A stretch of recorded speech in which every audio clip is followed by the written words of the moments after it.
Hey, salut tout le monde! Aujourd'hui, j'ai décidé de me la jouer un peu youtubeuse beauté, comme ça m'arrive assez rarement, pour vous présenter les produits que j'utilise en ce moment et depuis assez longtemps. Je me dis qu'on est en automne, il commence à faire un peu froid, c'est des produits que j'utilise toute l'année, mais je les utilise encore plus maintenant que c'est l'automne et que j'ai la peau plus sèche, etc.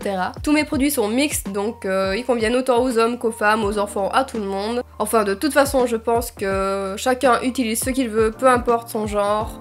Ça m'est égal. Mais en tout cas, ces produits-là sont plutôt neutres et peuvent donc convenir à tout le monde. Alors premièrement, pour la douche, j'utilise le savon de Marseille de chez Aromazone en bloc. Il ne contient pas de parfum, pas de parabènes, sans colorant. Bref, il est ultra clean. C'est vraiment ce qu'on peut trouver de mieux comme savon de Marseille sur le marché. Avec 72% d'huile et sans huile de palme. Bref, moi, il me convient très bien et c'est vraiment ce que je préfère utiliser. Ça fait des années que j'ai arrêté d'utiliser du savon liquide et que je me suis remise au savon solide. Et maintenant, je suis tellement habituée que je préfère ça que l'autre. J'utilise également ce savon comme mousse à raser. En fait, je fais comme à l'ancienne avec un blaireau. Je mouille mon blaireau, je frotte, je fais de la mousse et je l'utilise donc pour me raser les aisselles. Avec ce type de rasoir parce que je me suis épilée pendant quelques années au niveau des aisselles. J'en ai eu marre, j'ai eu envie de revenir au rasage et j'avais plus envie d'utiliser de rasoir jetable. Donc je vais tester ce genre de rasoir où on change uniquement la lame et ça me convient plutôt bien. Je suis plutôt satisfaite pour l'instant donc je vais rester là-dessus un bon moment je pense. Ensuite pour mes cheveux j'utilise aussi un produit d'Aromazone. C'est la base de shampoing. Je l'achète donc par litre, ça me dure environ un an. Ce n'est pas une vidéo sponsorisée, au cas où vous le demandez. De toute façon, je serai obligée de l'indiquer. Et donc c'est une base neutre dans laquelle on peut ajouter les huiles essentielles qu'on veut, etc. Il y a toutes les fiches sur le site d'Aromazone qui expliquent tout ça de toute façon. Mais moi je l'utilise totalement neutre. Parce que ça me convient comme ça et j'ai vraiment pas envie de me prendre la tête. J'ai eu toute une période dans ma vie où je créais mes cosmétiques moi-même et ça me convenait plutôt pas mal. Mais il y a des moments où j'en ai eu marre et ça me va très bien de pas me prendre la tête et d'essayer de prendre des bases pour l'instant. Et donc j'utilise cette bouteille par litre et j'ai aussi la version plus petite et je re-remplis la plus petite bouteille avec la grosse à chaque fois qu'elle est vide. Et c'est un shampoing bio. Ensuite, qui dit peau sèche dit hydratation. J'ai testé pas mal de crèmes, d'huile sur mon visage. Et ce qui me convient le mieux, c'est quelqu'un qui me l'a conseillé, c'est l'huile de jojoba, bio également. C'est une huile sèche, donc c'est-à-dire qu'elle pénètre dans la peau sans trop laisser de film gras, contrairement aux huiles grasses comme l'huile d'olive ou ce genre de choses qui laissent un film très très gras. L'huile de jojoba laisse la peau moins grasse, même si ça se voit quand je viens de l'appliquer, il faut le temps qu'elle pénètre. Elle est très bien pour les peaux sèches, elle est non comédogène, donc ne donne pas de boutons. J'ai l'impression que ma peau fait moins de boutons depuis que je l'utilise, donc je suis super contente pour ça.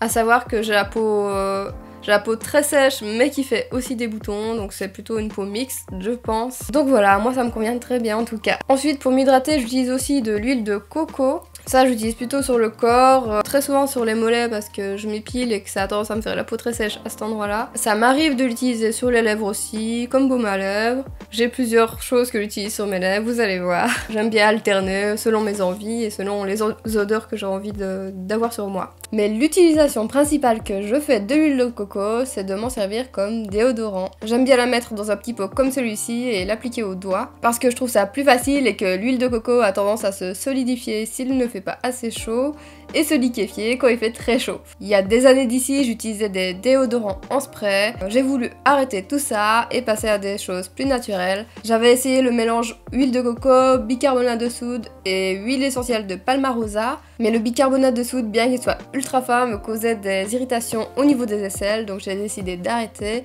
Même si ça convient très bien à certaines personnes, je sais que mon ex-copain, ça lui convenait très bien. Donc vous pouvez tester et voir si vous, ça vous convient. L'huile de coco est un antibactérien naturel, ce qui fait que ça diminue les odeurs, ça va pas complètement les enlever, mais je trouve que c'est un bon compromis entre pas du tout de déodorant ou des déodorants chimiques. Il y a plein de déos naturels maintenant sur le marché, mais moi j'ai pas envie de me prendre la tête et ça me va très bien et je me lave tous les jours donc je ne pue pas. Et surtout j'ai la peau très fragile donc moi ça me va très bien, c'est très doux pour ma peau. et je suis très contente comme ça, voilà. Et c'est aussi une huile bio.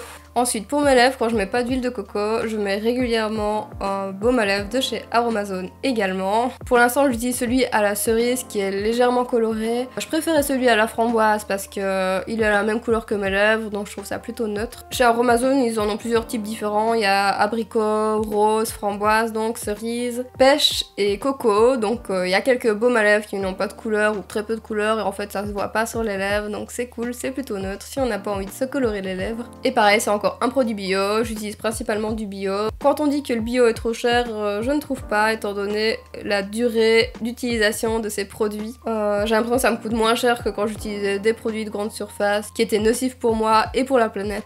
À savoir que dans les baumes à lèvres, il y a énormément de marques qui mettent du Cera Microcristallina, qui est un dérivé du pétrole, qui est non seulement nocif pour notre planète, mais aussi pour nous, et qui assèche les lèvres en fait. Ça crée une couche soi-disant protectrice, qui n'est pas protectrice parce qu'elle empêche la peau de respirer. Et c'est pour ça que de nombreuses marques de labello assèchent les lèvres plus qu'elles les hydratent, ce qui fait qu'on en utilise encore et encore et encore sans s'arrêter, en ayant l'impression que ça nous hydrate alors qu'en réalité ça fait l'inverse. Il y a énormément de marques qui font ça, donc faites attention aux ingrédients de ce que vous achetez. On trouve d'autres marques Aromazone qui ont des baumes à lèvres sans Cera Microcristallina et qui conviennent beaucoup mieux et qui hydratent pour de vrai. Ensuite, dernier produit que je vais vous présenter, que j'utilise également parfois sur mes lèvres, quand c'est pas de l'huile de coco, quand c'est pas le baume à lèvres de chez Aromazone, de temps en temps, je mets celui-ci, qui est le baume onctueux de Clémence et Vivien. C'est un baume qu'on m'a offert, que j'aime beaucoup. Le mien est parfum un fraîcheur d'agrumes, nourrissant et réparateur. Et en fait, c'est un baume un peu à tout faire. On peut le mettre sur le corps, sur le visage. Il est très riche et du coup, il est très bien aussi pour les lèvres. Mais l'utilisation que j'en fais la majorité du temps, j'en mets sur mes mains parce que j'ai les mains très sèches quand il fait froid. Et ça me sauve un peu mes mains ces temps-ci. Et je pense qu'il va me suivre tout l'automne et tout l'hiver. Et en plus, il sent terriblement bon, j'adore cette odeur. Mon shampoing, mon savon n'ont pas trop d'odeur. L'huile de coco sans la coco, mon baume aux cerises sans la cerise. Et celui-ci aux agrumes, mais c'est doux et gourmand à la fois, je sais pas comment expliquer. Et je suis très difficile avec les odeurs, il y a beaucoup d'odeurs qui me repoussent, en particulier beaucoup d'odeurs chimiques. Et celle-ci est vraiment top. Faites juste attention si comme moi vous utilisez un baume aux agrumes sur vos lèvres, de ne pas en mettre quand il fait trop ensoleillé en été parce que tout ce qui est agrumes peut brûler les lèvres, c'est photosensibilisant. Apparemment il y a certains produits où on enlève ces molécules qui peuvent brûler les lèvres, donc renseignez-vous sur ce que vous utilisez, faites attention. Et voilà, donc c'est tous les produits que j'utilise le plus et qui me suivent au quotidien ou toutes les semaines, mon shampoing tous les 3 à 4 jours, enfin bref. Et n'oubliez pas, si vous testez de nouveaux produits, que vous ne savez pas si vous êtes allergique ou non, que vous pouvez tester quelques heures au creux du coude, voir si vous réagissez ou pas. Enfin voilà, j'espère que ce contenu vous aura plu. C'est assez rare que je présente mes produits comme ça, mais là j'avais envie de le faire. Je trouvais que la saison s'y prêtait bien. Je pense que je vais rester encore avec ces produits un bon bout de temps. J'ai trouvé ce qui me convenait personnellement. Et voilà, portez-vous bien, prenez soin de vous, et je vous dis à vendredi prochain 17h pour une nouvelle vidéo. Salut!